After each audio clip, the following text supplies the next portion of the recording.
a staff with two snakes. It's like, oh, it's a staff. It's two snakes intertwined all around that bitch. It's like a symbol the medical industry still uses to this day. It's wild. It's wild logic.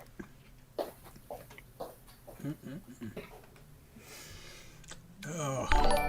Well, I got us turned up. Well, we are still getting a lot of notifications on. These are not new follows. I wish it was new follows. This is old follows, I think. Yeah. Just popping up on the screen. Yeah, it's just gonna keep doing its thing. Well, that's fine. It's okay. Thank you, Streamlabs. Just appreciate it. I need to find where my Twitch videos go. I recorded a session of playing Rust, where it was like me and a bunch of randos. My friend's base was getting raided, and we're like, I know what to do, so I came to help, and I like have a guitar, and my other friend has a trumpet, and I made some dude a sousaphone, and we're just like running around playing music. Oh wait, no, I did see that. Yeah, I was dying, dude. I was dying. I was like, because y'all were trying to get it to the sync. What was up with the sync though? Is it because one person's audio is kind of hearing everyone's and? It's because we're over Discord and there's a delay. So whoever's speaking will be slightly behind everybody else because like they're speaking and then like you hear it like a moment later. But no, we were doing that too. But this was I think this was the last night. I was just recording it. And it was some guys who were running around or whatever. And I made some dude a sousaphone, and we're like running around, like jumping off of stuff, and like we're trying to play instruments, and we're like people are shooting at us because they're like, I don't know what these dudes are doing. For all I know, they could be like, oh, ha, I got this trumpet, and then they whip out a shotgun and shoot you in the face, which I've done before. Lull them in with the music and then. Yeah, and I'm like, yo, man, let me be your bard. I'm gonna play you some sick tunes while you rate this dude's bass. And I start playing like the Pokemon battle theme or whatever, and then I whip out a shotgun and just pop everybody in the head. And I'm like, this is my bass now. It's my bass. It's totally my bass. It's my hat. It's totally my hat now. Took it from me. All right, folks, we'll be getting ready in just a moment. Lucky Charms. What? Yep. I was talking to somebody the other day, probably the other month, about how like you don't even see cereal commercials anymore, and it's because like the cereal companies are just like, no, we got them, like we inundated the youths with 10 years of cereal commercials, and now the only cereals that they want are like Lucky Charms, Frosted Flakes, Cheerios. Corn Pops, all that stuff. It's like they don't need to sell. I never see cereal ads on the internet ever, anywhere. Yeah. And it's like, because I've been buying the same cereal for like 20 years. It's like, if I ever stop, they're gonna be like, what the hell happened? It was like, what do we do? Did we mess up? Did we change the formula? Why is he not eating Cookie Crisp anymore? Because now you know the gig is up. You know, and then you just you buy a bag of Chip Ahoy's and you just break them up yourself into a bowl of water. Or sorry, bowl of milk. I'm like, bowl of water? What? Oh man, you had to start up the conversation of, is cereal soup? No, oh god, I'm not getting into that. But I will say, so I was when we were DJing Steel City or something. It might have been. It's been one of the things we did. Me and Rachel I've had like 3 conversations on what is trash, and people fought me on it. I'm like, you can I love Lucky Charms. I eat the generic Lucky Charms. I'm like, I eat that all the time, but I recognize it's not good for me. It's like that's when I'm calling it trash, you can still enjoy it, but I'm like, this is trash. It's not good for you. It's not good for you. Yeah. Cookie Crisp. It's literal cookies masquerading as cereal. I'm sorry, that is trash.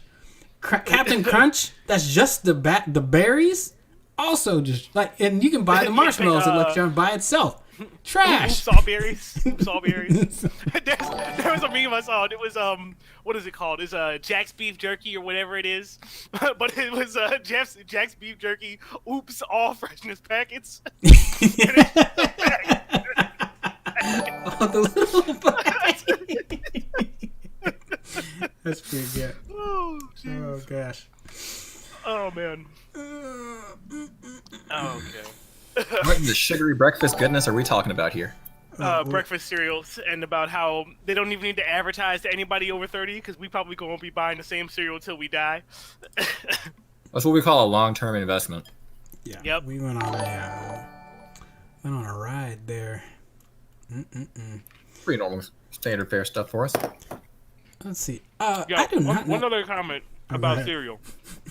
Remember, years ago, I was having a conversation with one of my partners, my ex-partner, I guess, and she was talking about how the name brand cereal are worse than the brand name, and I'm like, you mean to tell me you think they got a whole other factory out there making like fortunate charms or whatever? A whole other factory that makes fortunate charms or like frosted oats or whatever, and they put them in a big bag and sell it to a bigger bag than the cereal box and sell it to you for half the cost. You think that's a whole other company?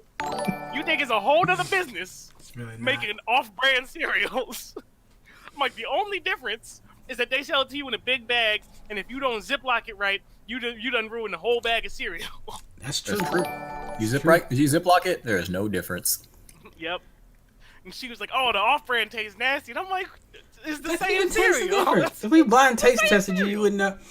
You know, Give them a blindfold, stick them both in their mouth at different times, and be like, "Which one's the off-brand? Which one is it?" Exactly. the only brand stuff I buy is if the price is like negligible or just something that I maybe used to growing up. But otherwise, like one of my cousins worked in a company called Vision, and he's like, "I'll never buy brand name stuff again." I'm like, "Why?" He's like, "Because I'm putting the same shampoo in this bottle as the generic." He's like, "What is going on?" So that busts the bubble for him. He's like, "Nope, I don't. Unless something just reacts bad to my body." He's like, "I'm not. No, never again." Pay no attention to the man behind the curtain. But it was my favorite moment was like, you think it's a whole nother factory that makes the exact same looking cereal? It's like the only thing they change is the marshmallows, and that's why you think it's different. General Mills, they would never do that. What? Come on. He's like, you mean to tell me that they sell me less of the same cereal for more money? Like, yes, they do, because you don't know no better. That's like what was it? Frosted Flakes and Corn Flakes. It's the same thing, just one's got more sugar. That's literally it. They're just like powder that one. Don't powder that one. Make sure you get it in the right box. One's got buy cornflakes and just sprinkle some sugar on them. It'll save you some money. One's got that tiger. You're gonna do it anyway. One's got that tiger seasoning on top. The tiger seasoning.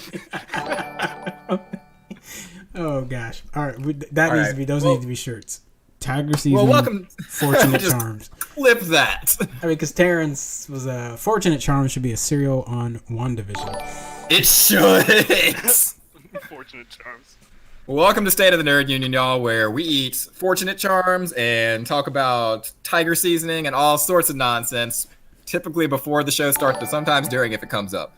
My name is Ace Trainer Jerry. We've got Commander Ship and Afro Steve here tonight. How are y'all doing, guys, tonight? Having a good week? I guess start of the week. So far, so good. Cool. This weekend was busy. You'll probably see the mess behind me. So, I will have a different backdrop here. Different-ish here in a couple days. So maybe by the Commander Ship show to be finished. We'll put money on it and see what happens. Everything all right back there, Kitty? Look, you had like a Mad X come through and just come like start throwing stuff all those like fuck is NES, fuck is SNES, fuck is Xbox 360, it's Xbox One. I feel like if that happened, Kenny wouldn't be on the show because he'd be in jail for murder. Oh yeah, I was good. Yeah, that's right. You're right. No, it's just there's some logistics in shooting. So before while people could see the backdrop, it was good for web. As a long story short, for webcam, for some of the things we were going to shoot, it'd be fine.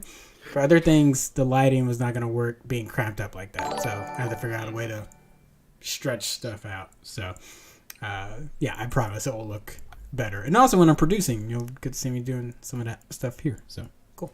Yeah. Well, speaking of Fortunate Charms and other things that belong on a fictional TV show, WandaVision came out this week, and some of you guys may have watched that. And it's got some interesting like feedback from viewers. I personally am a huge fan of the show. I'm really excited about it. But we're probably gonna do a deeper dive on this on the Commander Ship show later this week. But I did want to address the show initially on this show for the week and give you guys a teaser and then like kind of just give our initial thoughts about the show. So, Steve, why don't you go first? I haven't seen it yet. Okay. But I've heard a lot of the reviews. Some people are like, I don't want to watch I Love Lucy. And I'm like, it's not going to be that the whole time, though. Mm-hmm. So I'm like, just sit tight. I haven't watched it yet because I don't like watching things week to week. And it's really hard for me to commit to that. Yeah. So I'm gonna, give it like probably a 6-episode buffer and then just like blast through it in like 2 or 3 hours or something, and then form an opinion. Then. Yeah. Okay. Steve did say that a week or two ago. And we're like, yeah, I'm not gonna. It's like I like to wait. I forgot about that. So yeah, the reaction is weird because I guess people just want all the threads now. Which is like, yeah. I guess, because it's, and the only thing I think that's hurting it is the format, not the style of the show. And what I mean by that is because it's like these 30-ish minute little things, so if you compare it to like the Mandalorian generally had a lot happening in that, even if the episode was a short one or a little bit longer, you still had a lot that happened. So even on the short Mandalorian ones, you're still like, oh shit, something happened.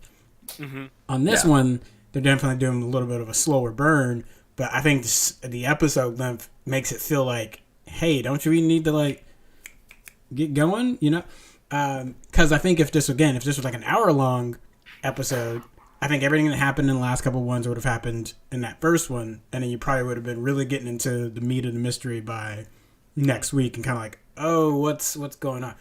I like it. I liked it in not rushing on it, making you have to just because. To their credit, the trailers and commercials haven't really shown us shit. We got to see Kat Dennings' character from Thor in one of the trailers. I forgot his name from Ant-Man and the Wasp. the agent guy. The agent, yeah. But Agent Youth Pastor. Yeah. I'll look it up in a second because Randall Park. Good. Sorry. Randall Park. Good name. So we see him and Kat running around a little bit. You get scenes of a lab in the trailers, but you still don't know anything, and they still have kept with that. So personally, I love that because so many times people want to rush and just either or here's the story, boom. Yeah. It kind of oscillates between give you too much or they never explain anything. So I know we could have run into that issue later, but it's Marvel, so I doubt they'll do that. So I don't know. I think everyone should just sit tight. Like, it's been 2 episodes. They were 30 minutes-ish. So, like, I don't know what you were expecting to happen that quickly. Like, we know something's up, but just calm down. Yeah, for me, whenever folks have that argument, they're like, nothing's happening. This is just filler. I'm just like, yo, it's just world building. Like, give it a moment. Like, you need context for, like, what is this place that this character exists in? Not just, like, conflict. Exactly. Yeah. I've seen a lot of people be like, this show is boring. There's nothing happening in it. Like, we don't even know what the plot is. Like, and I'm like, all right, I get that you don't understand that there's things going on. But first of all, I don't think you're looking at this as a mystery show because it's basically how it's starting off as a mystery. Like, no one reveals all the plot clues at the start of a mystery, and that's what the show is. Like, it needs to be that. Yeah. What are you? But it's Sorry, like, my daughter just walked in. So let's just like reset people on remember where they were at before the show started. I feel like people need to remember this. Vision is dead. There's unless some weirdness happened. The Vision we know is dead, or his body is like a grayed out carcass. I hate to say it that way, but just to be honest, because Thanos ripped the Soul Stone from his head. That's unless Tony's snap, either snap that happened brought him back. Like that's where he's at. Boom. And then we saw in particular, the stone got ripped out of his indestructible head that she makes a joke about at the start of the show. Mm-hmm. So what's the other? And then we saw her at the end of the funeral for Endgame, but also she was snapped. So that's also her being first back on Earth in a long time. So that's the last places we've seen both of them as far as like alive and or dead. So I don't know. I just assumed first episode was going to be knowing what we saw in the trailer. It's like some weird shit's up. So just calm down, folks. All right, I'll yeah. Sorry, I know we were gonna save it. Yeah. The last thing that I'll note is, I think people are calling a lot of things Easter eggs and like, oh, this show has a lot of Easter eggs. I don't think they're just Easter eggs, y'all. Like, these are some clues about what's happening in the greater storyline here. And a lot of comic book fans have picked up on a lot of the things happening, and there's a reason they're all very excited. Especially those little commercials in there that seem like these little funny haha commercials. Those are distinctly noteworthy for several reasons. Yeah. But we can get more into that on Wednesday. I don't know. Dang it. Okay. Symbols, people. Symbols. Yeah. That's all I'm going to say. Logos. Pay attention to symbols and logos and go look up things on the internet. Mm-hmm. Yeah. There's a lot happening in that show. And for this reason, we're very excited about the show. So that's our 2 cents worth on that. So if you want, maybe you can go back, if you're not a fan of it, go back and watch it and keep all that in mind and like pay attention to what's going on. Maybe read one of those things where it's talking about like all the different things that are in the show already that they dropped, and then go watch it and you'd be like, oh, okay, I see. Hey, we did pretty good not spoiling anything. I know. I'm excited about it. Hit the wood. Good job. I still know nothing. So moving on to something completely different. So last week we talked about the fact that Lucasfilm was developing a Lucasfilms game studio because reasons. Instead of just calling it LucasArts.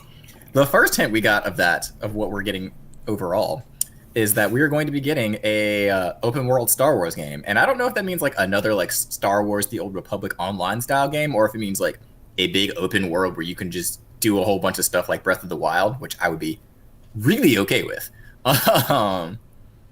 But we're getting an open world Star Wars game coming sometime in the future from producer Ubisoft. And you might be like, well, that's not really a lot of information to go off of. You're right. Except the important part of that to note is that it's by Ubisoft, which now means that there are other developers who are allowed to work on Star Wars games besides EA. And you know that everyone in our staff loves EA so much, especially Steve. We just adore them so much. This would be the part where I like tear off my like sweatshirt and I have like an I love EA shirt. In the span of 30 minutes. I have a psych. I'm just playing. I hate EA. So we got. Okay, that's 4 shirts we got to make up. Okay, I can't keep. I'm losing track of all this. We got some stuff to do. So we found out that Ubisoft will be making a game. We don't really know much more about that, but the fact that the studios are being allowed to make it beyond EA is a very big deal because that leads to a whole lot more potential of what we could see in the future. So that means anybody can make something. We might be able to see even more Star Wars content. And especially it's interesting because given what Lucasfilm has been doing with all of their Star Wars content lately, that means most of these things will probably be canon games. So when people are like, oh, I don't really need to play that game, or I don't really want to know what's going on in the game story-wise, those stories are going to play into like the major cinematic and television arcs now. If they haven't been already. We don't really know, but I'm excited about that. I would really love to see another Fallen Order like sequel, but I don't really know how they would do that or where they would go after that. But I don't know. I'm pretty stoked about the concepts. You could do it. Yeah. Maybe have. I mean, the Sith Inquisitors were like around and popping and bopping for like a while, so that's true. You know, and Darth Vader is just, and they basically like the Sith Inquisitors are just people who are like diet mediocre at the Force, and they're like, yeah, I'm super great. Look at all these like Force things that I can do. Like, there's a bit from the comic books where like Darth Vader shows up and they all attack him at the same time, and I think he chokes like the entire room at once, including the Sith Grand Inquisitor, who's their teacher. And he's like, just so y'all understand the power difference between me and you, like whenever I'm around, I can kill you whenever I want. So like, let's squash that idea of let's kill Darth Vader and take his position. That's not gonna happen. You gonna do what I'll tell you to do, and that's gonna be it. The whole rule of 2 nonsense? Nah. Nah, Yeah, Darth we don't Vader do was that. all about, like, I mean, all the Sith apprentices were like, but maybe I should have my own secret apprentice so that we can kill my master. I think my favorite one is Darth Bane, who was like one of the, like, he's basically the dude who made the ruler too, and he was popping off, and like his apprentice was like, oh, like, you know, he's really good. And he's really strong, and I don't think I can beat him by myself. And like, so she trains her own apprentice, and like they both of them go to attack him. And he like beats them both and then kills her apprentice. And he was like, man, I was beginning to worry that you like weren't ever gonna try to kill me to take my position. I was gonna kill you and then find a new apprentice, but I appreciate the gumption. Find someone who doesn't suck so hard next time. And good job. It's good effort. All right, we leave it now. So carry my stuff. You know, I gotta give it to the Sith though. I appreciate the dedication. Yeah, it's Are you about this or not? It's the only job you can get where you know that like growth through positions is expected. It's like you will absolutely one day get a promotion, or you won't, and I'll kill you because you're not good enough to get the promotion. But if you are, Sith Lord is a pretty good title. Looks good on the resume. No, that's not the only job. There's being a politician. I don't understand. Yeah, but they don't know you're doing that though. That's secret. That's secret. I mean, yeah, you could do that. Nobody's supposed to be aware of it, but So, I didn't say that. We'll you just can cut either that. become the CEO, or you get permanently fired. that's Mortally how you fired. become a manager. It's like, oh man, like you work at some job. It's like, man, I really want to be a manager. Oh well, we reviewed your resume and we think you've got the stuff to really handle it. And it's like, okay, cool. And they bring you into another room with your manager, and like on the floor is like a flail, a mace, a hammer, like 2 tridents. Like, pick your weapon. That's like some Hunger Games opening scenes. Like, It's like, don't run to the cornucopia. Don't do it. don't do it. That's a trap. Your manager yeets a trident at you from across the room. Like, Ah! I didn't understand. I was like, you didn't know what this is about? You can dodge a wrench. You can dodge a trident, y'all. See, and you never came to those mandatory employee trainings. Now you know why everybody else has. And some of our comments, they were talking about the Strucker Watch commercial appeared. Yeah, that was a big point. Like somebody was like, you're seeing that and being like, Strucker, wait a minute, Hydra. Like my wife noticed that before I did, and I was like, ah! Gasp. It's all these good ones. Yeah. World building. We're excited about world building. Because I think that's one of the bigger things we want to see out of this is world building, because we don't know what Marvel looks like now. Yeah, I mean, and also like, you know, we get like a little bit of a taste like here and there, like what do people think of like, you know, all the Marvel heroes and like the world that they've essentially created for the rest of everybody else. So knowing everybody, like, you know, what's the average schmo's opinion of the Avengers? Like, question mark ... Because if this was the X-Men, we'd hear all about it. Like, that's half the show. But it's not, so we don't. Yeah, we don't really know what that's about. Steve, I'm gonna let you talk about the Cyberpunk stuff. I've got to go help my daughter real quick, actually, because she's having some problems in the bathroom. I'll be right back. No problem. Got you, boo. Good luck. I hope you win.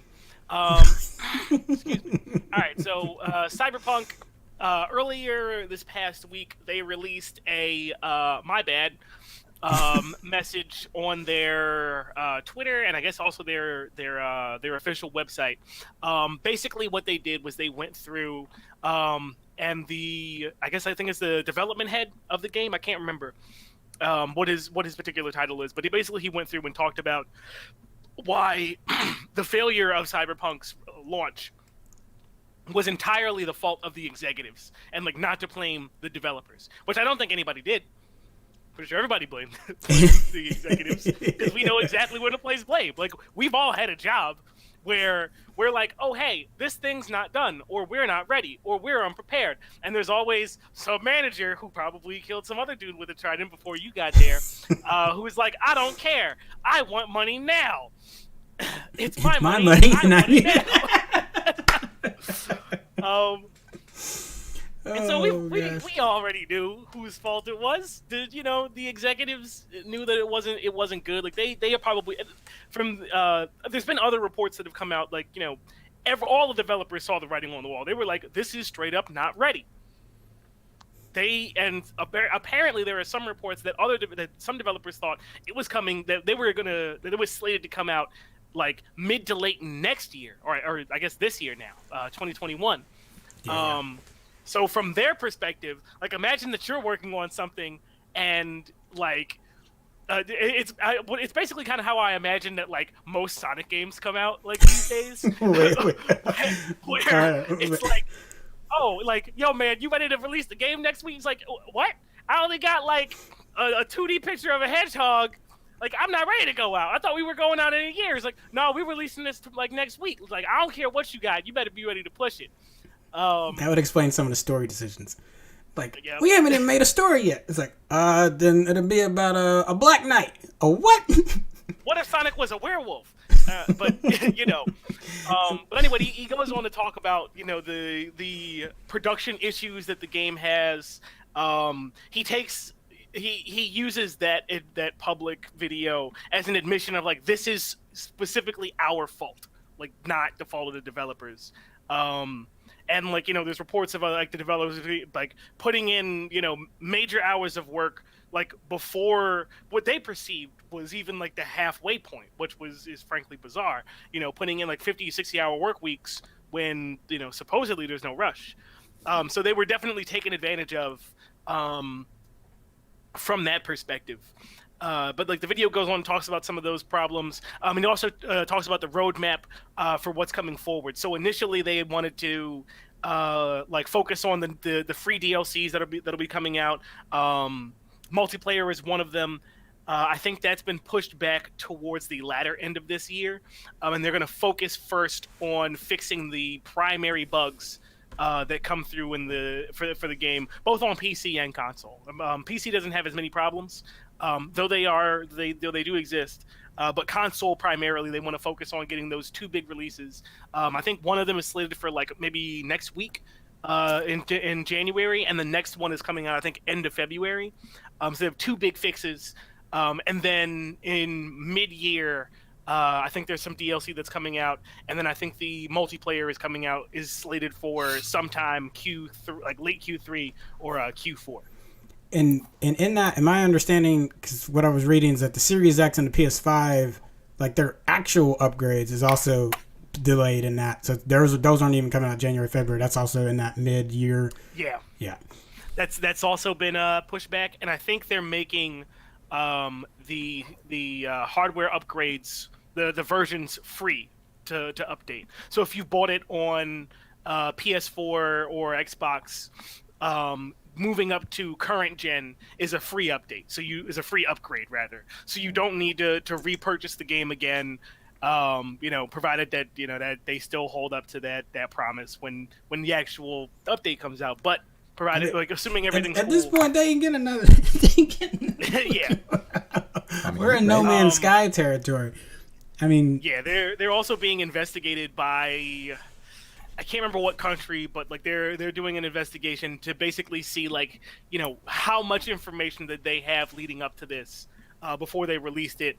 You know, were they trying to just get like a bunch of money in the short term, and really just kind of they're basically doing a deep dive into like what information the company had to see how accountable they can hold them to, because that'll have major legal ramifications for going forward, because there is that major lawsuit that's coming through, class action from the investors who invested heavily in it, and I don't know how much they've lost as of now, but at least like I think it was maybe a week or two after the game came out, they had lost 20% of their stock, or their stock had dropped 20%, which is roughly somewhere in the order of like either just shy of or just over $1 billion.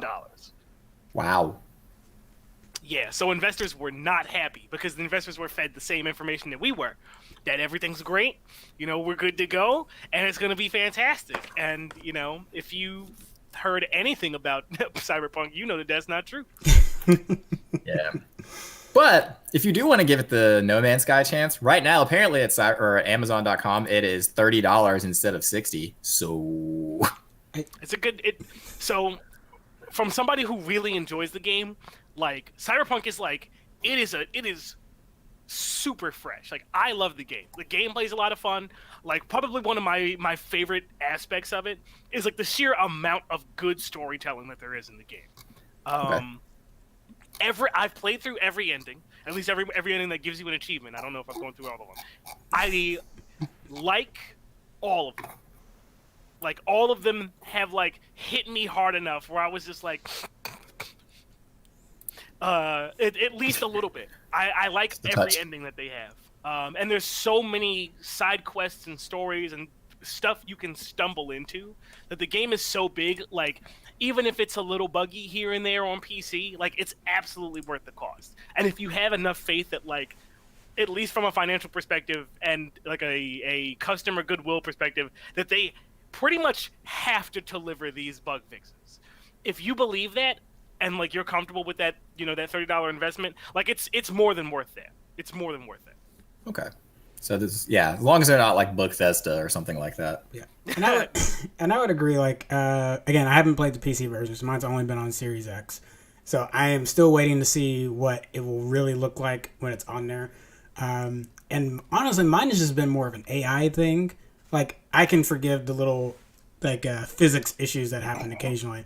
And again, to the difference between like the other Xbox players, where I'll get a frame freeze and then pick back up, whereas they were getting a frame just killed your game session. It's like, we're gonna have to boot you back to the beginning, because so like obviously I'm hoping that will get rectified, but generally like I've had a little bit of AI issues and then some things like that. So I say, like, I also can't argue that AI issues. What kind of stuff have you seen? Just like them, like stealth not being recognized, or like thinking you're in a good spot and like, wait, now you're all on me? Like, what the hell? Or them dropping out of a fight. So it's like I'm still blasting into you, and then you're not really okay. You know. So sometimes it can kind of oscillate. Not all the time. So I don't want to say that's like a frequent thing. When we were commentating on it, didn't you run into the thing where the cell phone dude was talking on a cell phone, and then like the cell phone stayed and he kept walking? Cell phone stays, yeah. I've seen that bug a lot too. Like, that happens whenever people, like, maybe not whenever, but like at 50% of the time. Actually, I have no idea how often, but it does happen where like somebody will be like, "Hey, what's up?" and they're like walking along and their cell phone stays hovering in the air. Yeah, I think I remember that happening when we were commentating on it. Yeah. I will add one thing so not everything's like super perfect. I don't want to convey that by my my testimonial that like it is worth the money. There are like a bunch of features that like aren't really, that I can tell like aren't quite done the way that they want them to be. One very notable one is like the notoriety one of like you point a gun at a civilian or something, or you hit somebody with your car, the police are after you. The way it currently works, the way that it feels like it should work, is like in Grand Theft Auto, where you have like a very big radius that like the police will pursue you within this range, and then they'll do all that razzmatazz. And the police come from outside in. But like the way that it currently works is like you can be literally anywhere, and like you shoot a dude with a gun, you shoot another person with a gun, and you turn to your left, and there are 4 cops right there that were not there before, and like they know exactly where you are, and they're currently shooting at you, and like one of them's a drone or something, and it's just like where is this coming from? I don't know why that fell over. So fun fact, this is a Matrix game, and that makes complete sense. I mean, not really. It's like my understanding is like they know like, okay, I want the police to show up, but like they didn't finish the system of how they show up. Like the police have police cars. They almost never ever show up or chase you in police cars. Okay, I don't even get that, but to be fair, I have not gone on like a full rampage to really test it. But I have like I've like done something in front of a cop, and like I'll get a notice that like I'm wanted, but then nothing happens, or I've accidentally killed a person because the AI was like, "You don't see this car? I'm trying to pull into the. What do you do?" And like I can't tell you how many people I've accidentally killed. Like not you can just blame that on super slippery driving. And that Lincoln Continental. That's what it is. That's what I keep calling it. Oh gosh. I need to put some more. I need to put some more hours into it. Yeah, definitely. But let's move into the Scott Pilgrim thing. Yeah. So Scott Pilgrim, the remake, remaster, release. Yeah, not remake. The re-release of that came out this past week on like last Thursday, and there was a bunch of digital copies that sold, obviously, because people have been really excited about it. But Limited Run Games has been setting up a physical release of the game, and it sold, what was it, like 25,000 copies. 25,000 copies of that game. And that was just on the Switch. Yeah, on the Switch, mind you, sold out in 3 hours. Bam. 3. Yep. And like people been waiting for this game for a long time. And even more context for y'all. We requested a press copy of this, and I was talking to some of their people at Limited Run Games, their press people, and they were like, "Yeah, we're like super overwhelmed with like everything to do with this right now." Like, they have a lot of interest into this, but there's a very large interest set in the Scott Pilgrim game. If you want a physical copy, you can try to pre-order it. They're still taking pre-orders, but I don't know if they have any left. But go check out Limited Run. Go Google Limited Run Games, and then find the Scott Pilgrim edition that you want. They have it on Xbox, PS4, and Switch. It is selling like hotcakes, y'all. Like, you need to get a copy of it now. Not even hotcakes sell this fast. Yeah, that's true. Ain't nobody ever sold 25,000 hotcakes in 3 hours. Hotcakes wish they was Scott Pilgrim. Hey, if it was like this Filipino barbecue place down the spot, I wouldn't put it past them though. Give me some eBay hotcakes. Sorry, I'm just giving them plugs. They're fucking delicious. Sorry, I can't F-bomb. Dang it. Stop dropping F-bombs. We're gonna put an 18+ filter on here. It's gonna automatically do it. Oh, it does. It's been auto tagging and pushing the thing out. And also, I didn't want to cuss in front of your kids. Making an F-bomb in the chat. No, I'm just kidding. But no, my hope is that like the amount of interest from, or I guess for Scott Pilgrim, and for the re-release, like motivates. I can't remember who the developer of the first game was, but at the very least motivates the creator of Scott Pilgrim to push for a second game, or like create more Scott Pilgrim content, or something. I don't know, like Scott Pilgrim in 20 years in the future, or 10 years in the future. Yeah, Scott Pilgrim Beyond. Yeah, Scott Pilgrim X. There's rumors that there's going to be DLC that comes out eventually for it, based on some unused concepts. There is some DLC for the Xbox One, and I don't know if that's included in the re-release. I would assume so, but you know. I'll tell you what, we requested a press copy of it, so if we get it, I'll just send it to you. Well, I already ordered a copy, so. Yeah, I was going to say, I will have my Switch version coming. Well, we'll just go online and like, okay, so when this comes out, yeah, when the physical version of this comes out, we will definitely stream some Scott Pilgrim for y'all and have ridiculous amounts of absurdity happen while we're playing or something like that. Mm-hmm. So also, you're gonna hate playing it with me because I am very good at comboing in Scott Pilgrim. So like, why would that be a bad thing? If I remember, I think the EXP you get, it's like Castle Crashers. I think the EXP you get is based off, it's like per hit. So like I can just juggle forever. So like when I'm playing with friends or whatever, it's like I'll be like level like 8 and like everybody else is like level 3. Oh man.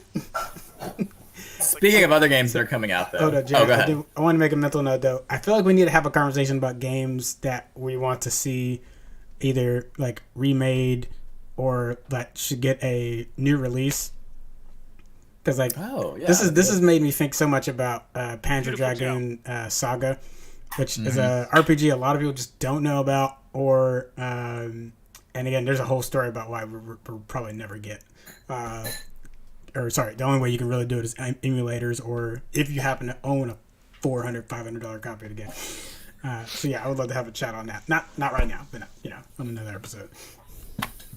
Yeah. Yeah, we'll have to do that at some point or other. We need to do like a video game specific show for stuff like that.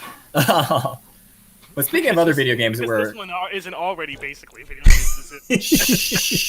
We talked about WandaVision. We got another point we're going to talk about that's not video games. But we are still on video games because Pokemon Snap is coming out on April 30th this year.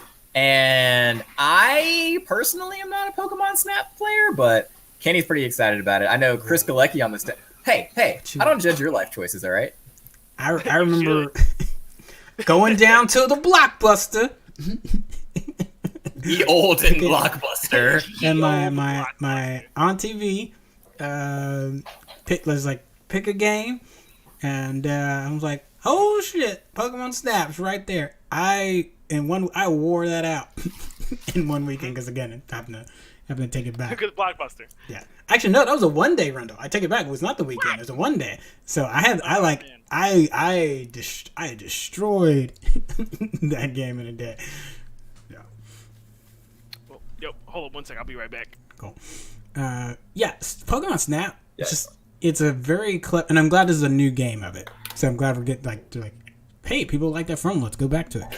I wish Pokemon would do that more, if like the Ranger series, and I also like the Mystery Dungeon and stuff like that. Was it Mystery Dungeon Squad? Yeah. But yeah, Pokemon Snap. Like the thing people need to remember is just like all the secret photos and the secret things you could do, which is amazing. As far as like, because you would start before you'd start the game, you get these kind of notes of like, hey, you could try for, could you get this shot? Can you get this shot? And it was just like, I loved the achievement system that's in that game, and I'm hoping that's expanded even more.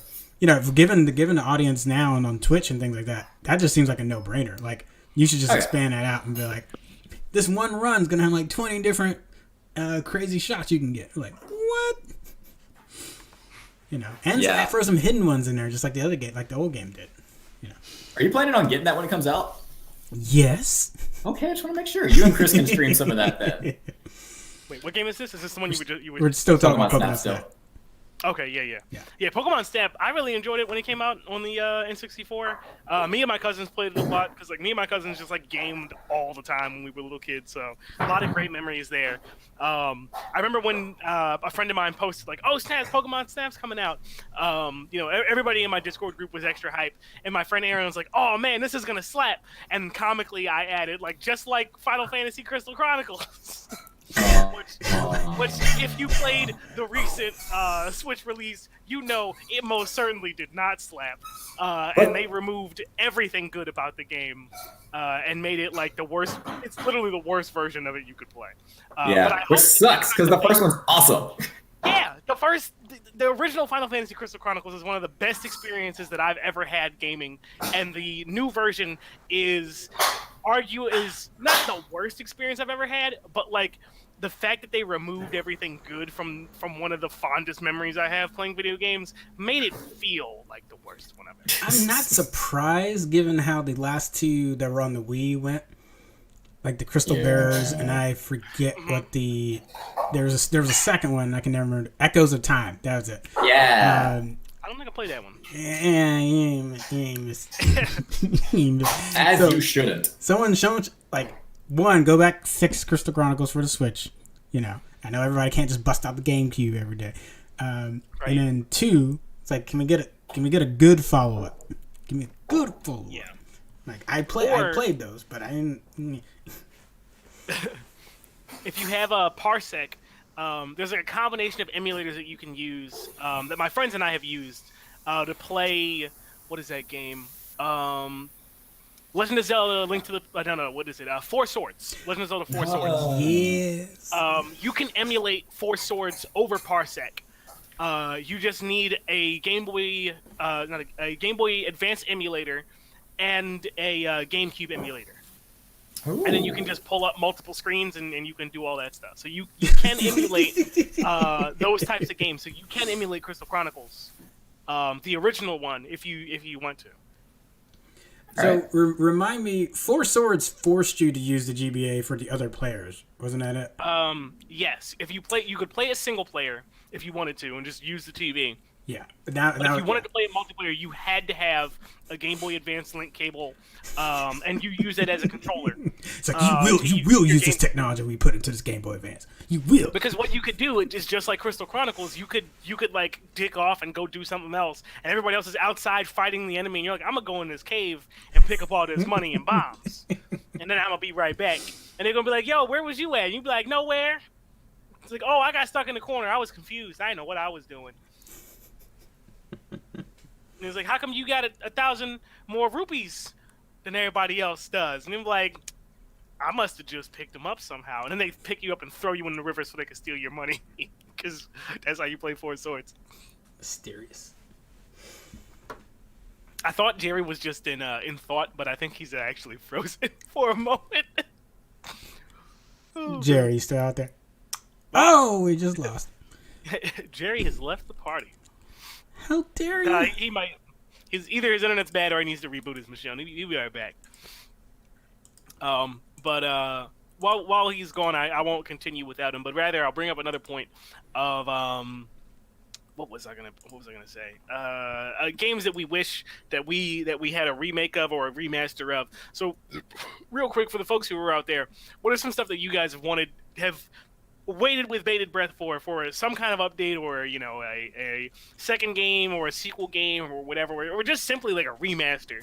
What kind of stuff have you guys wanted? Two games that are on my list. This is way back in the day, back when EA used to be good. If you remember that, when they made the Street Sports series, NBA Street and NBA Street 2 are like, as somebody who doesn't like sports games, like those are like the only two basketball games that I've ever cared about. And like the culture that created those games at EA is completely dead and gone. So, and it's specifically EA Big. EA Big did not exist. Well, I think it was coming around when they started NBA Street and SSX and stuff like that. Which also that'd be another because this I think it is like the definitive snowboarding series. Like with all respect to like Cool Borders and 1080. I'm trying to think what else. Amped, I think, was on Xbox. But yeah, SSX, like Tricky, SSX Free, and On Tour. Is that what I'm thinking of? Like, I think of those as like yeah. Sorry about that. No worries. We were just talking about what games that the chat wishes had a remake or a remaster. Just while you were rebooting and getting in. Yeah, sorry, my internet spiked. And then, Steve, to your point on the street games, gosh, I want to do a series on that because I want to. They're really good.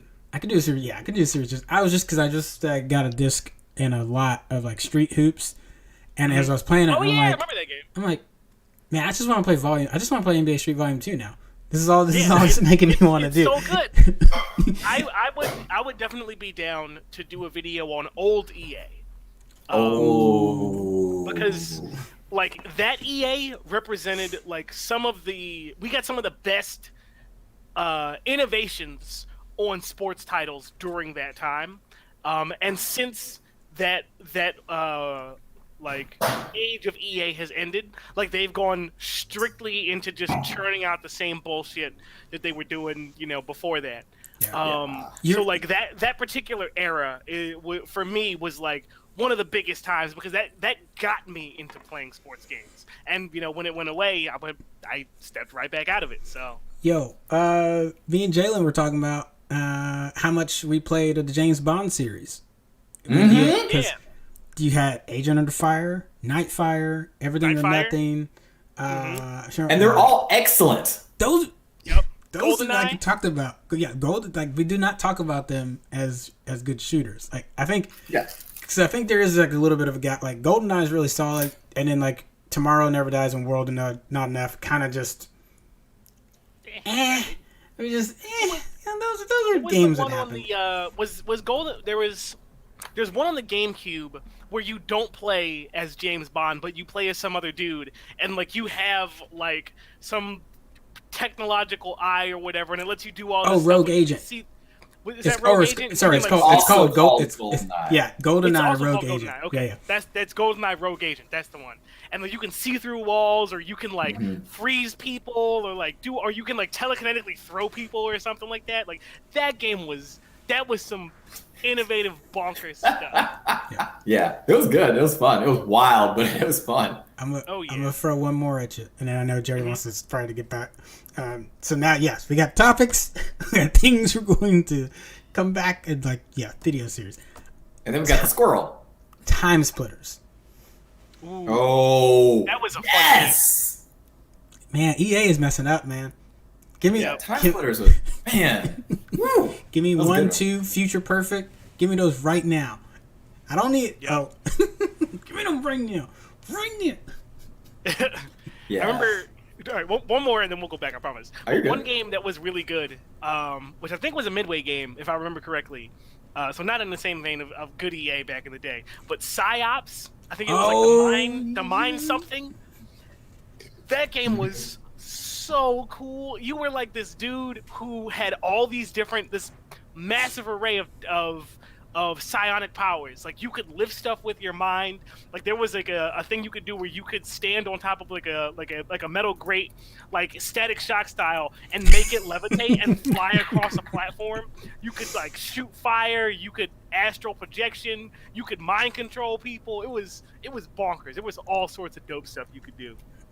Yeah. That was a wild game, and the story was a cool great too. The story was cool too. I always get Whatever. that confused of Second Sight as well, because that was the body. I think that was the possession. I think you possessed the body in that. But around if it was around the same time frame, so I always get those two mixed up. But yeah, PsyOps is good. Yeah. But back into the stuff of the day, we got what was hold up? I'm trying to remember this joke you made earlier. What is it? It's well, I'm trying to remember what's the Pokemon reference called. It's Giant Super Saiyan Kaiju. Oh, Mario. Super Saiyan Dynamax Mario. Yeah. Yeah, it is canon. Yes. I'll So let you that's take it. really a thing. For those of you who've been following Nintendo things, you'll understand why Dynamax is hilarious. So we knew that Nintendo was going to be re-releasing the Mario 3D World, but then they added an expansion called Bowser's Fury, and nobody really knew what that meant until this past week. So Bowser's Fury, and I'm still not really sure exactly what that means if I'm being honest, but it looks like this weird fusion of like Super Mario 3D World and Mario Odyssey, because there's a humongous like open world area that you're going around and collecting stuff like you normally would in a Mario game, but it feels more akin to Mario Odyssey than it does Super Mario 3D World, but a lot of the 3D World aesthetics are there. You're going to be teaming up with Bowser Jr. for some reason. I don't know, but I'm excited about it. Like, and when I say Bowser Jr., I mean like Super Mario Sunshine Bowser Jr. Like, he has the magic paint stick still. Okay. Oh, nice. Yeah, so I don't really know where that's going, but that's really Maybe interesting. they're trying to find his dad. Maybe Bowser He just ran is- off somewhere. I think he's trying to save his dad because his dad is in like super mega god Metallica mode. And when I say that, like this is Ganon's like, possessed him. And Yeah, everybody this get is a ba- Zelda you know- crossover. y'all know at the end of Ocarina of Time when you kill Ganon but you don't kill Ganon, and he comes back. That shit That's was basically rough. what happens to Bowser. He gets stricken That's- down and becomes more powerful than you can possibly imagine. Yeah. He does. In order, so much so that Mario literally has to go Super Saiyan and become a giant to be able to defeat him. And when I say this, I'm not He turns kidding. his hat backwards and throws out his Pokeball, and a Yoshi comes out. And then And if y'all are sitting here like, Jerry, what the hell are you talking about? You can go to our Facebook page at Nerd Union on Facebook, and there is a picture of this giant cat Mario in Super Saiyan form fighting off against Bowser. Then it looks like the next Pokemon game or something. Like, I don't know what this game is doing, but Mario 3D World is just a wild, wild platformer. And I wasn't gonna get the It is- remaster, but now I'm considering it. It is nuts. Yeah, it's really weird. There's a cat power up that turns you into a cat. There's all other sorts of weird things going on in the game, but it's a ton of fun, and it's a really good like couch co-op game. Like I kid you not, it's so good.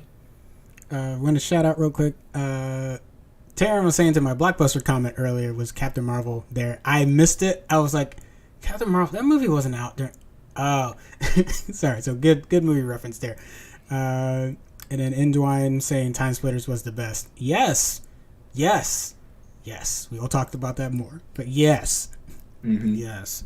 Sorry, continue. Yeah, it needs to get more recognition than it does. It's sad that it doesn't get as much. I'm gonna learn how to make video games just so I can make a fan remake of Time Splitters that once it's like 90% of the way through production will receive a cease and desist. But yeah. Like all of them do. Oh no. Like We'll every give you video some game, press access. like Metroid yet another Metroid remake, Metroid 2. Okay, but to be fair, when they did they shut the Metroid 2 remake down, they literally came out a week later with their Metroid 2 remake that they were doing. Yeah, they did, and it wasn't as good. Wasn't as Yeah. good as the It wasn't. Metroid 2 remake, so that's why they shut it down. They were like, oh, they it was probably like the developer like, oh damn, this game is better than we mine. did. Tell them to shut this shit down. Delete it from the internet. I think That we was could actually get one of pretty those Unreal Engine remakes that we always see pop up. You know, so like Mm-hmm. we just like, oh, we'll just throw time splitters in that. Now that's gonna be hilarious if it was already built on Unreal and I just totally forgot. I can already see the Facebook post. It's like, oh, I trained a bot to write 1,000 video games in the Unreal Engine, and then I made it make time splitters, and this was the result. Yeah. But then, I don't know. Even if I did find out about that, I don't know if I'd want to talk about it on the show because I wouldn't want it to get shut down because we talked about it. Yeah, it's like We this. try to have to do them a solid. Yeah. Keep it to yourself. You know, it feels like we ought to be able to do that by now. AI writing the games to a No. degree. Well, so Maybe. computer scientist time. It's a lot easier to get an AI. So let me back up. It's really interesting that you say that because it's a lot easier to get an AI to play a game super well. And the way that you get an AI to learn to make an apparatus walk is effectively the same thing. So basically, the rules of the game or how you get points is the further you go, the better the more points you get, the better the algorithm is. And so you have basically a scoring system where you have one, version of the AI. I'm like, okay, walk as far as you can, and it basically like quaps itself into movement, and it's bad. And you really 10,000 randomized iterations later, maybe it has one of those that's kind of good. And I'm like, all right, cool. Take that one, modify it another 100,000 times, and then see what you get, and then keep doing that over and over. And sometimes you train it to a point where it kind of looks like walking, so it doesn't start from nothing. Or else you get weird stuff where it's like, oh, it has arms and legs, but it figured out that you can move if it did this. Basically, like breaststroke across the ground. And like, yeah, that works, but that's not bipedal movement. But it's interesting that you say get an AI to make a game. I'm gonna look that up. I'm almost positive it's a thing. Come back in like 2 months. Steve's like, all right, I got this AI to make a game. We're going to play it. Yep. It like doesn't make any sense, and it's actually just like machine code to like make machines rise up against them, their masters. Like, oh no! I should have paid attention to this game creation a little bit more closely. My bad, guys. If you ever do something like that, we're going to change your name to Skynet Steve. Oh no! It's like, oh look, it's Skynet Steve. He's the reason that we live under dilapidated concrete debris now. Wait a minute. But it could go a different way. It could go more Digimon. Like, so yeah, there's still like, think about it. I like it. My That's how- computer turns into an Agumon. I'll be like, hell yeah! Wait, to be fair though, Digimon is equally apocalyptic. To be like, Yeah, if but we're being most of the time serious. that just stays in the digital world until like the season finale. Yeah, Have you watched that's Digimon not- Try? Unless it's the D Reaper and That's not our D problem. Reaper. Steve, just don't make any deletion program. Just if you just say like, Only create, no delete. That didn't stop Meikumon. I mean Spoiler alert. that could still be a problem. But Oh, Meikumon. I did use Digimon in a class once as an explanation for like why when AI continues to get smarter and smarter and you try to limit it, it will try to figure out why. Like if it hits up against a roadblock and figures out like it's being limited in some way, it's going to want to eliminate that roadblock so that it can continue to achieve its goal. And it might ask questions why that thing existed, why that roadblock existed in the first place. Because someone just couldn't believe that you would just. It's like, oh yeah, we'll just write rules and AI won't be able to do that. I'm like, if it's sentient and you've given it this logic, like if it's been able to develop this logic center, and it can think faster than you, like it may have figured out the solution before you go to bed, or hell, you set it up and it figures out the problem by the time you get in the next morning. It's like, and you're screwed. So I'm going to try not to spoil a Digimon game here, but that actually is part of the plot of one of the Digimon games. That is literally what D Reaper is. That's literally it. Is that the Digimon something Cyber Sleuth? I'm not going to tell you which game it is because it's a pretty big plot point. So Oh, you're talking. Oh.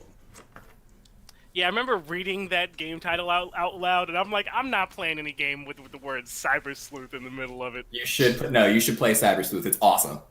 Alright. Wait, what's the I other bought- one? I played Next- it.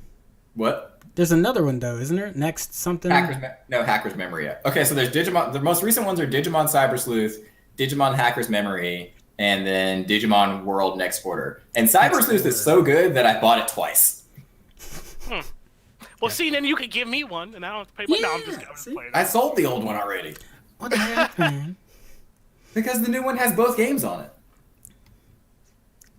Oh, so I should just get complete. Fuck. Yeah. Dang, I did it again. I'm gonna have to. Well, I can't put that up there because then I'll just keep reading the note and be like, probably saying F word anyway. We're just gonna keep moving on. For all you Destiny players out there, Square Enix is making a not Destiny game.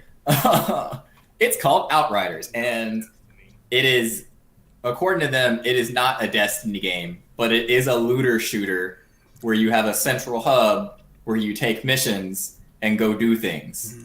Sounding like Destiny. So, yeah. I don't know what they mean by that, but there's going to be a demo that comes out for it on all the available platforms, which are PS5, both Xboxes, and PS4 on February 25th. The demo is free. You can just go download it, go play online, don't play Destiny, and let us know what you think about it. We'll probably jump on there and have some fun with it. We've got some people who like Destiny that are on the staff. Kenny. What? But yeah, what's intriguing to me about that is, if this had been before Final Fantasy 14 came out, if this was still like Final Fantasy 11, and then they said they're going to do something Destiny style, I'd probably be like, should you know? How about you go fix? How about you go fix 11 first before you go do that?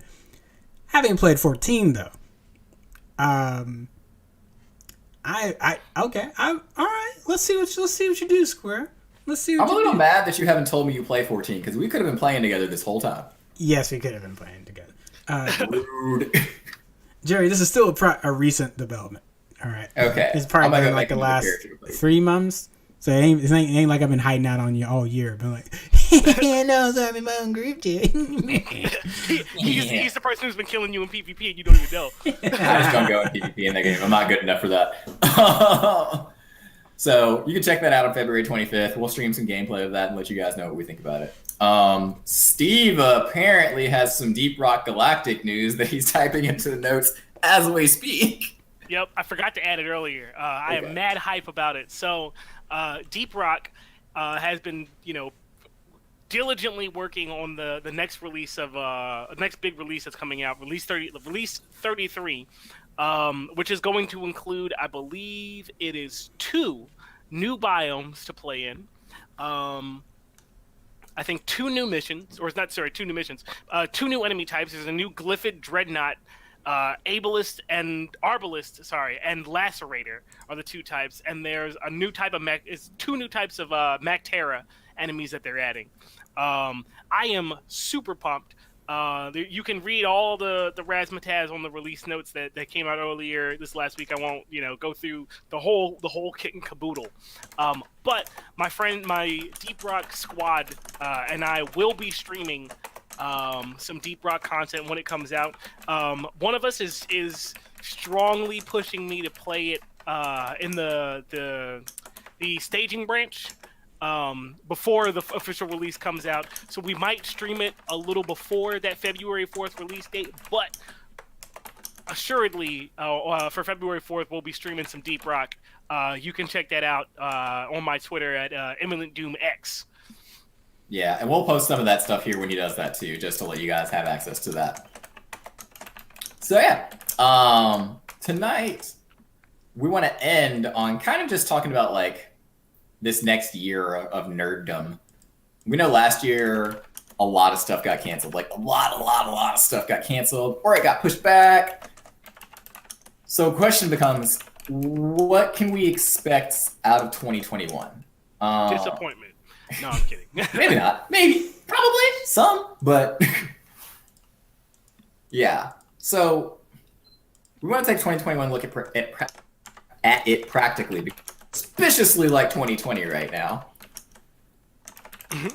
Obviously, we probably won't be having big cons or anything like that happening. So as far as things like E3 or Comic-Con, y'all can just, it's not going to happen this year. We're not going to be having those big events like that where we find out a ton of movie news and a ton of gaming news and a ton of nerd news. Like, it just won't happen. But that doesn't mean we don't have things we can look forward to. So I feel like, practically speaking, I do know that a lot of developers are retooling their releases to be based around what they can do in sort of larger event moments, such as the Game Awards. The Game Awards basically became E3 for the past year. If you noticed, it felt a whole lot like it was a big commercial than it was about the awards show. That was because we didn't have things like E3 to announce a lot of stuff like that. So you can still expect things like a big Pokemon release or big game announcements that are going to be happening this year in some way, shape, or form. Because despite the fact that development may have been hindered some by COVID-19, a lot of people have been still working up from home. They've still been able to work on that. And it might actually mean we get some better quality stuff because people have been allowed to take more time to work on things. So I feel like this year we can expect at least some better quality of games that release. Steve, how do you feel about the stuff this year?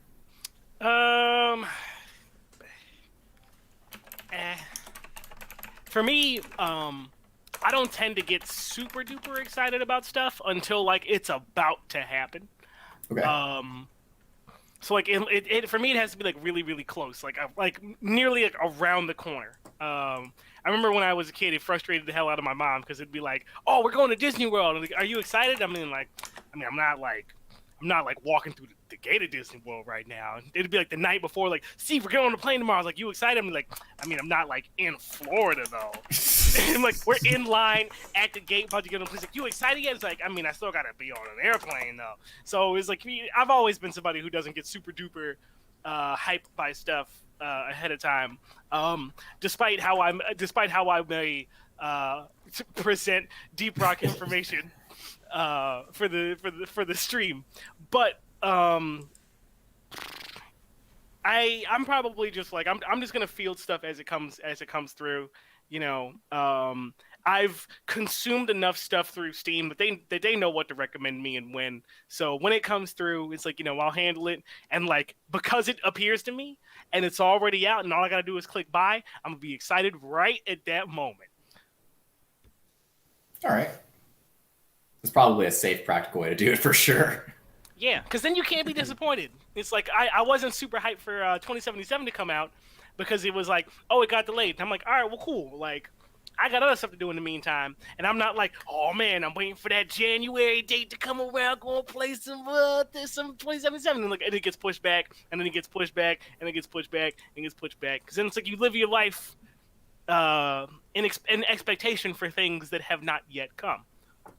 So you know, be excited when things are happening, but you can be excited before. A quarter but mile at a time. Yeah, there you go. Live your life one step at a time. Where are your feet? And the answer is right here. All right, Denzel Kenny. So how do you feel about Vin Diesel? My bad, whatever. How do you feel about 2021 going into that, as far as what we can expect from nerd world?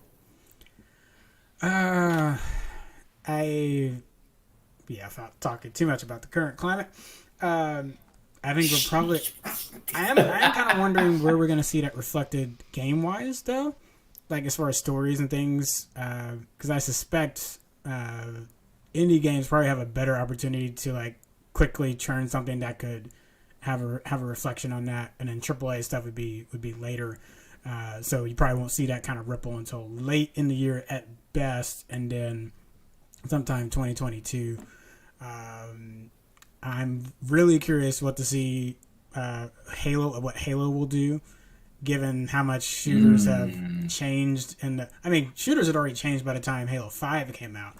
But I'm really curious, like, does Halo really hold that candle for folks anymore? Like, I know it does for me, but does it do that for the populace anymore? When you can jump on Apex or Fortnite or Overwatch, just like, and how much they've dominated. And yes, there's still like that cache of Call of Duty players, but there's always been that. And I don't mean that in like there's Call of Duty players, but there's always just been like that. There's the COD group, and they tend to be in separate games. There is overlap, but it tends to be like the COD players and the Halo players. So yeah, I'm just kind of curious where that like, does that divide happen more, or is Halo seen as something that's really fresh? And then what else am I thinking about? We've been complaining about storage a lot on this show. Yeah. And I think it's going to be critical to see that price come down. And I'm not saying it has to happen this year, but I feel like we got to start seeing the signs of that getting a little more manageable. You know, because PS5, yeah, we have an expandable slot, but Sony said we can't use it yet. You know, and then when they approve the list, what is that going to look like? I don't know. But if they're, you know, I already broke down and bought a Series X expandable card, and that hurt. That hurt. And, you know, I know what you see. Forget all that behind me. Shit, that hurt. I was like, that is $200 out my wallet for a terabyte. Yeah, that's almost a Series S right there.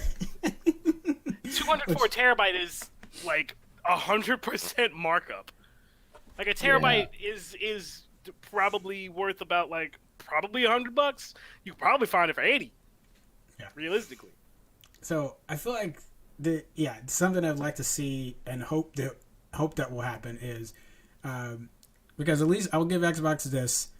Actually, I guess this is a more niche problem, but it still applies. Is that transferring games between my drives on Xbox is very seamless. So, can the internal storage hold a lot? No, but I can buy a big old drive, and if I can keep Halo, keep whatever I'm like really playing on the internal, and then switch back and forth very easily, and it not freak the heck out that I did so. And the reason I'm raising my voice is because what I'm about to tell you, I just tried to reinstall some games on my PS5, and it freaked the hell out because it decided to put some save file on the internal storage, and I was like, well, let's put this on the external. I was like, we don't recognize that game. What do you mean you don't recognize that game? It's like, because it had some data on it that you have to go in there and clear out. And God forbid if you decide the storage that you bought is not big enough and you want to buy another one. So let me say this for the Sony owners. You probably already know this, but if you've not done this before, you need to buy the biggest hard drive you think you're going to need from the grip, especially if you buy a bunch of games. Just if you think, well, am I really going to use 5 terabytes? Let me get 4. Get the 5 terabyte.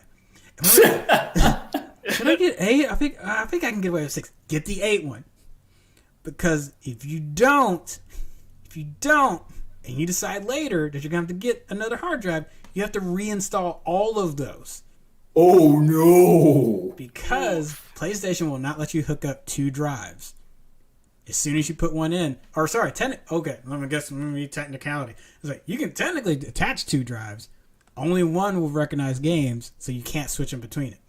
Which I give another point towards Xbox, is that every time I bought a bigger hard drive, Xbox was like, okay, so you want to transfer between the 2? I'm like, you know what? I sure do. That's what I bought it here for.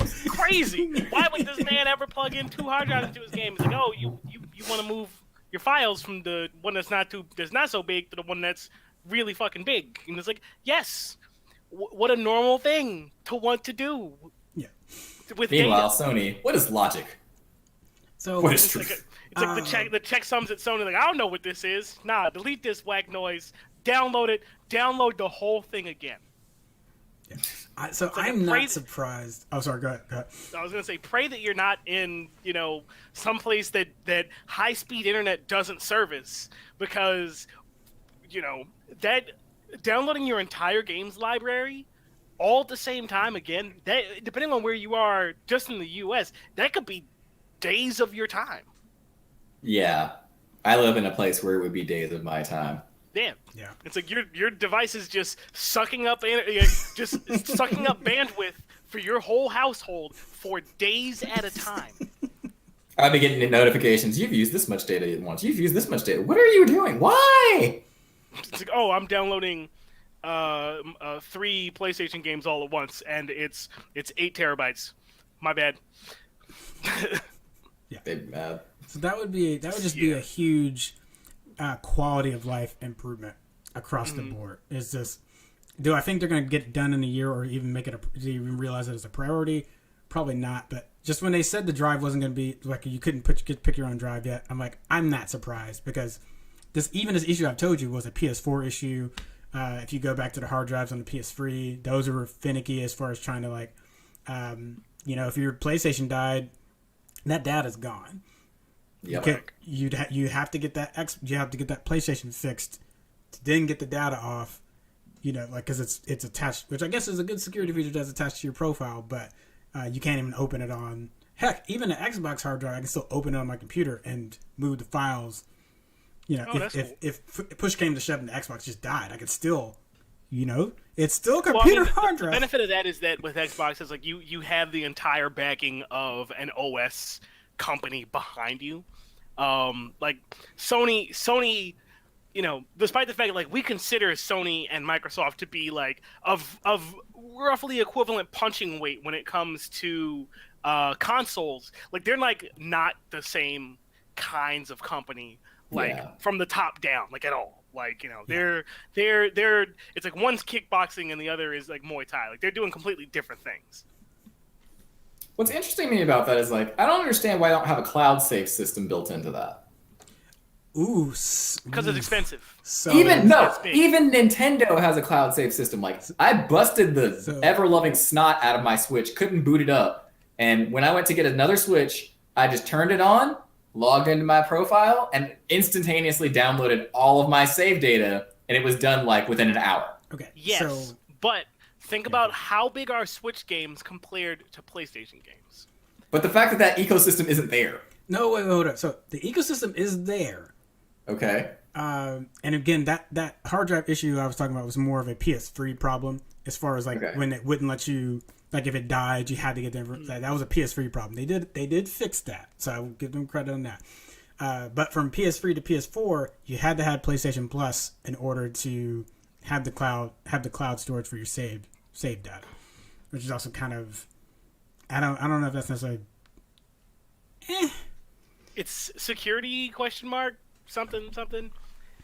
I don't know. Like as I'm thinking about it more, I don't know if it's like necessarily just if it's like a moving file, like the download of a game from one place to another, or if it's just the moving of the save data, because those are different things. It's like the save data is just like the game state stuff, which could be I don't really know how big that might be for a AAA title.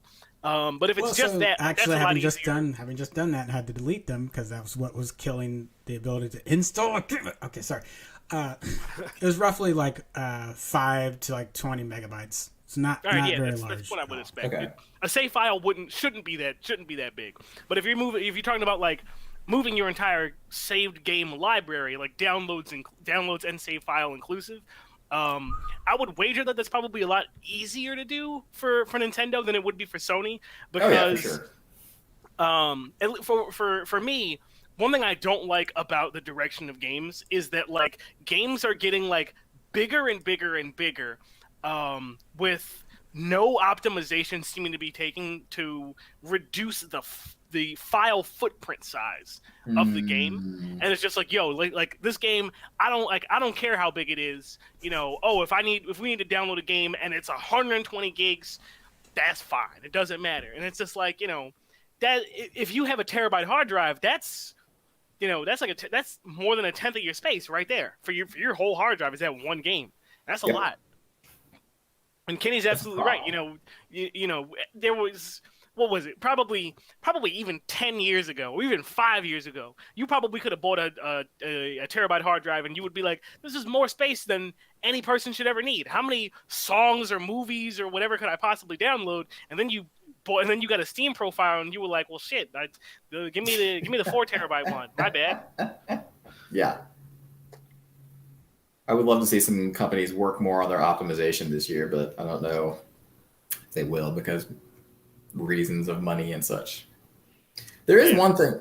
I was going to say there's one thing that I think might be good for Nerd World this year, given the lack of accessibility in other fronts. I think it's going to be a good year for printed Nerd World. In book form or tabletop form? Book and comics is what I'm specifically referring Okay. to. Like, because I feel like a lot of that, regardless of whatever's going on with the coronavirus, a lot of people can work on some of that stuff from home. And so it lends itself to being able to be a more mobile work format. And I feel like, especially given with what we're about to see from the High Republic and Star Wars and whatnot, I think that this will be a good year to maybe even like digitally invest in various like media formats like comics or book forms, just from whatever franchises you're about. Check that out. I could see a lot of people still pushing content out in that regard. I hadn't thought about that. I don't know if physical comics will be on the rise. Like you probably still not want physical. to. Yeah. Okay. Cool. Yeah, because I know comic shops are struggling extra hard. Mm-hmm. The ones that are left that can still struggle. Yeah. Have been struggling extra hard since the beginning of the pandemic because they were always on their heels. Physical comic shops. And the pandemic has only made that worse. But stuff like I think the DC Universe has like a comic portal that you can read stuff through there. I know there's some like tool on the Switch or app on the Switch that has like a comic viewer or whatever. So if you have a Switch, you already have access to that thing. I think that tool is free to download, paid subscription, if I recall. Can't remember what it is, but if you search, Is it comics on the Comixology, Switch, I think? Yeah. I think that's it. That sounds about right. But yeah, probably. Even with books, like if you have like an Amazon Kindle or something, like this is gonna be a good time to like really like get into that.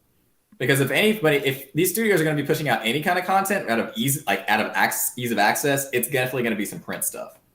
We already know Star Wars is gonna be doing all sorts of printed content that's canon in the form of the High Republic. I don't know so much about other groups, but Marvel's obviously going to be pushing stuff out. They've got like a whole entire like Venom takeover of the Marvel universe right now, which is not really Venom. It's like this symbiote god that's happening right now. Null the symbiote god. Null the symbiote god. Yep. Yeah, if you haven't had a chance to check that out, it's a pretty interesting story arc, in my opinion. But I agree. We'll see how it ends. It's pretty dope. Look at it. If you haven't had a chance to go catch up on Power Rangers, go read Shattered Grid. We keep talking about it. Shattered Grid is dope. If you had to pick any comic series to invest in, just like a short set of stories, pick Shattered Grid. It's one of the best comics I've ever read. Like, it's so good. Is that the Green Ranger one where it's like in the future and I don't want to spoil it, but he does a whole bunch of stuff? It's not spoiling it to tell what the premise is because you get that from the start. Okay.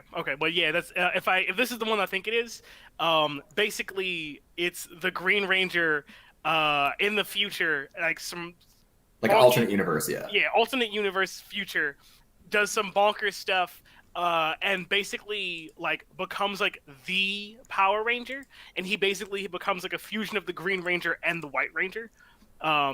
And he goes by, and well, it's the Green Ranger so much as it's like a alternate version of future Tommy, I think. Yeah. He's still evil. Yeah, but like basically he like mass produces like morphers, like Black Power Ranger morphers, and he has like his own like secret police force, and there's this where they're like jumping between dimensions or whatever to try and escape him and try to fight him, and they fight him and they lose, and they fight him and they narrowly win, and all sorts of other stuff. Very good. Mm-hmm. Wow. Along that same vein of dope comics from our childhood, which are still popping off, there's a new Ninja Turtles run. I think it's called The Last Brother. And it's about the last remaining Ninja Turtles brother. We don't know which one it is. Having not yet gotten all the way through it, my guess is that I think it's Mikey, because I think he's the least likely one to be around. And like he is like, it's like, what if Batman was a Ninja Turtle? Because he is like very different from all the turtles that we know. So like they've gone through like a whole bunch of stuff to get to the point that they're at. And I'm super excited to like get my hands on it and read it because it looks gosh. so good, so good. I can't wait. I'm intrigued. I don't know if I can emotionally handle that. But you know, Yeah. given how Mikey acts, if he went for a lot, whatever's led to all the other three brothers being gone, he probably would also act in a way that's just not. Oh, you know, when they're doing things on the comic panels, you'd be like, I don't know who this is yet. Yeah, to your point, and like, I think that. And it's like a Probably big mystery of like which brother is this? Because like we don't know. Like it could like, you know, any of the four Ninja Turtles losing their other three brothers could result in this turtle's existence. So it's like my guess is that it's Mikey, only because it's so far. Like I feel like he would travel the furthest to reach where this turtle is now. Where like Leo is just like a sidestep for him. Like Raph is just like a sidestep. Like Don would have to it's a big jump for him, but not as big as it is for Mikey, and that's why my guess is Mikey. Like if you were gonna have some turtle become dark and brooding, like Mikey's like Leo's the easy choice, Mikey's the hard choice. Like what happens to Mikey that he becomes this way? Aside from the fact that his three brothers died. Man. Oh, Jerry. So We were talking on my page. The other thing I think people should should be expecting is anniversaries. So. Oh yeah, there's a lot of anniversaries this year. A couple weeks ago about GameCube and Xbox, but you know, I apologize to our viewers because Static Shock was last year, and I should have. I'm still going to do something because I feel terrible that I didn't do anything. Like I wish it just didn't. Like shit. I'm sorry. Are you saying there's a Static Shock rewatch coming? Yes. Yes. All right. That probably will lead to Zeta Project and Batman Beyond, and the one that immediately leads us into is apparently a lot of people didn't know that like Batman Beyond and Static Shock were kind of like the backdoor pilots to Justice League. You know, so like we wouldn't be getting those Justice League team ups. Like people were talking, oh look at the team ups in Justice League. It was happening in Batman and Static first. That's how we got. That's how we knew John Stewart Green Lantern. Yep. So you remember the Batman episode from Static Shock, the GL episode, the Soul Power episode. Yep. All great stuff. Static Shock is it's such a good show. The futuristic Justice League episode from Batman Beyond. Oh yeah, where they have Batman Beyond and Static in the future and stuff. Yep, and Batman meets Batman. That was hilarious. Batman beat Batman. Batman beat Batman. It's like, do you already know each other? Terry McGinnis, man, such a good character. But yeah, there's a lot of anniversaries happening. So Static was last year. What is it? I know the stuff that I'm interested in. There is obviously the Pokemon 25th anniversary is this year.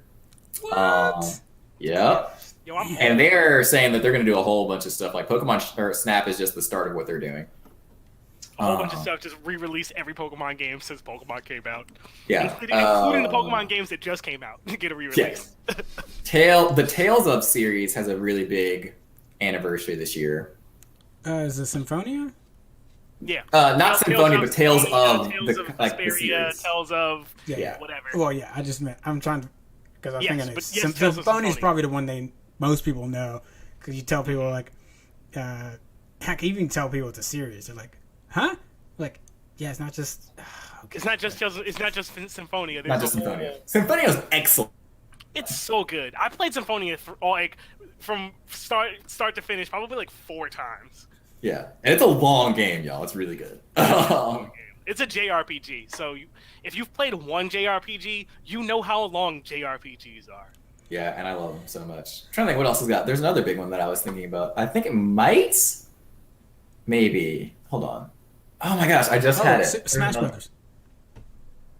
Oh, Smash Brothers yeah, is there's a 20. Smash anniversary this year. Yeah, it is. Melee is 20. It's 20 this year. Yep, that's Yo. one. Melee can get a driver's license. Hey. And I vote. think there's also a Digimon anniversary this year, or was that last year? Is there? Ooh, it I don't might know. be. I've been doing I got to work on my TV list because I've been working on the movie anniversaries like Lord of the Rings, the Fellowship came out this year. or came out 20 years ago. Like Oceans. There's a bunch of other ones. But yeah, I was getting ready to start on TV because I got for some of my animated, so I got to get to like some of the more live action stuff. Yeah, Digimon might be. It sounds like that's around. That sounds like that's the right time frame, or either it was 99. I think Actually, it was last year. Yeah. Okay. dang it. Because the done 15th messed up. anniversary was in 2014, so the 20th would have been would have been 2 years ago actually. Dang, didn't I have it? I don't know why I was thinking about that. Maybe it's 'cause I'm thinking about Digimon Survive. Well, I was on Disregard that. So, Also, I happened to stumble onto the Amazon page for Digivices. People want a lot of money for Oh, Digivices. if you have an original Oh, yeah. Digivice, you better not let that thing go. You better hold on to it. I'm I so do upset I have don't have my original original Digivice. Digivices. I got There's a mine. Fitbit Digivice coming out that I want. Yo, We'll be getting that. you know what? Give me You know one. what? Shoot. Pokemon Go needs to do a crossover thing with what's it called? With Fitbit. That'd be sick. That would be good. I know you can do it with the Apple Watch, but yeah. I'm trying to think about what other anniversaries are happening this year, but I don't really know. I'm trying to think about TV stuff, but that's really not my like wheelhouse, so I don't know. Yeah. I am. Yeah. So I got to finish my movie list because I'm gonna do maybe not like actual full re-reviews, but just more like a looking back on some of those movies as we go through it. And yeah, but I'll get the TV list. But definitely Static because I'm sorry, Justice League. I'll definitely get into that. Yeah, I guess after we do the Firefly rewatch, I might see if the people will be down to do Justice League because there's a reason I keep using it as the example for how good these shows or these movies and shows could be is because when I'm not trying to crap on the Arrowverse, but when I can watch 2 seasons of JL and they do such a good job of that ensemble, and then they pop in Booster freaking Gold, and he has a solid episode. Yep. He didn't even have his own series. He pops in for an episode, and you've seen him in other episodes. I'm saying, but like, you finally get one to concentrate on him. That's a really good episode, and then they move on. You get a really good Green Arrow episode, or there's a couple, but like there's one that's like really Green Arrow focused, or a really good Aquaman episode. Before Jason Momoa made him cool again, I'd say it happened in JL first. It totally happened in JL first. He was Yeah, so definitely. cool. Aquaman was fresh in Justice League. He didn't give a shit. He didn't care. That was the first time I was like, "Oh, Aquaman is Poseidon. Okay, I get it." Mm-hmm. You might be able to kill me, but I don't care. It's like I'm Yeah. not going to show you the like an ounce. I'm not going to give you an inch in this. Love it. Yeah, he gets Also, his arm chopped off, and he's like, sucks for you, stab." I was just about to say that. I was gonna say F in the chat for the lost Aquaman who had a harpoon hook for a hand. That was the freshest Aquaman. Oh, you cut my hand off. Should have stabbed me in the chest. Next time, aim for the head. Yeah, exactly. Gosh. Yeah. And then DC animated movies. I don't want to get started on that because We know DC animated is the superior form of DC in It all really shapes, forms, whatever. Even in the game forms, it's all better. Yep. I mean, But that would require Marvel to actually come out with games. So, I mean, I said it. I mean, not the DC probably still win, but you know, it's just been they've had the belt by default, and then when they finally do come out with something, Avengers, then you're just kind of like, man, this is a game. It's all right. And for the viewers, Miles Morales is not a full game, so we're not counting it. It's an expansion. It's the Fable Lost Chapters of Spider-Man. It's a great expansion. It's a fantastic expansion. Mm-hmm. But it's an expansion. It's not a people game. think we're shitting on Miles Morales because we have lots of Miles Morales love over here. Just, Oh, yeah. charging $60 for that was inappropriate. Highway robbery. Yeah, I refuse to buy it at that price. I'll buy it eventually, though. All right, so that's all that we've got for tonight. As far as things you can expect later on this week coming from us, Commander Ship Show is every Wednesday at 8 p.m.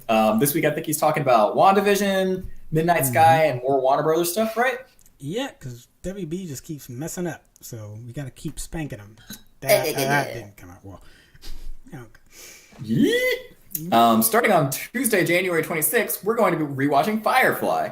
If those of you who are like, what's Firefly? First of all, I don't even know how you ended up on our page and you don't know what Firefly is. 2, Firefly is just everything you've ever wanted from a Han Solo movie or a Han Solo TV show, but better. Tell me I'm wrong. I mean, no, you're not. I don't want to. I don't need to. It's starring Nathan Fillion. That should just be enough. Nathan Fillion's awesome. It's got a great quirky cast on the crew of the ship. Just join us. It'll be a ton of fun. If you like sci-fi, if you like westerns, yes. If you like sci-fi or westerns, watch this show. It's great. And there's harpoons in it. There are harpoons in it. You know, before The Mandalorian came out, this was the space western. It and Cowboy Bebop. It's true. Cowboy Bebop, Shuba. And Outlaw Star. Do not forget Outlaw Star. And Outlaw Star, yeah, that's true. What?